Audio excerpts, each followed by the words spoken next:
Good afternoon. Phil Lindemann with your Krystal 93 News from Mountain Comfort Furnishings and Design. The Summit County real estate market is worth more than $1.5 billion for a fifth straight year. Summit Realtors predicts upwards of $1.7 billion by year's end. This year is down from the past 3 years and almost $900 million behind the record year of 2021. Local realtor Dana Cottrell. The interest rates made a really big difference, but the bigger difference was the lack of inventory. Inventory this year is the lowest it's been in 10 years. But Cottrell does expect interest rates to come down by next year. This should help buyers and sellers. We may see more people willing to say, okay, I'll spend $600, $1 million, whatever it might be, on a property because that interest rate and that money's costing me less. Does this all mean that real estate is finally stepping off the wacky COVID roller coaster? Every time I think I grasp onto a trend, the next month comes and I go, well, I was wrong.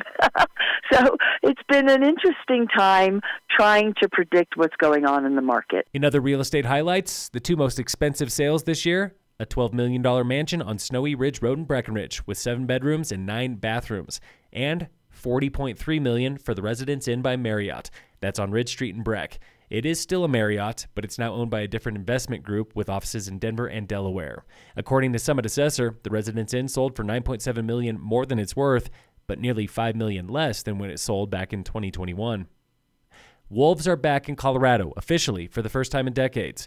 Coming next are wolverines. Next, we're going to be working on wolverine reintroduction efforts. So wolverines are also native to Colorado. That was Dan Gibbs with the state.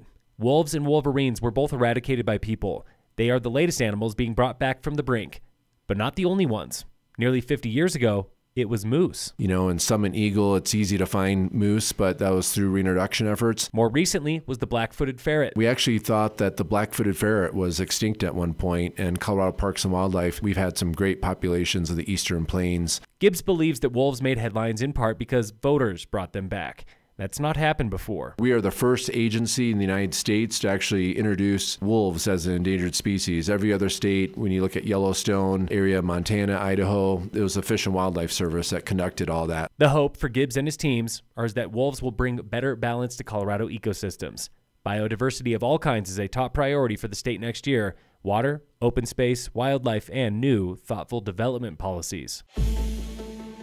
This week on the State of Summit, county officials are reviewing Blueprint Summit. It's a new comprehensive plan. Here are some highlights from that first round of public outreach. Most people say access to recreation like skiing and hiking is the #1 reason they live in Summit. They want county officials to protect this access. State officials like Gibbs agree. Protecting our environment in our mountain communities is the gift that keeps on giving. We here in Summit see the benefits of tourism, but we want the county to prioritize locals through housing, services, and a more diverse economy.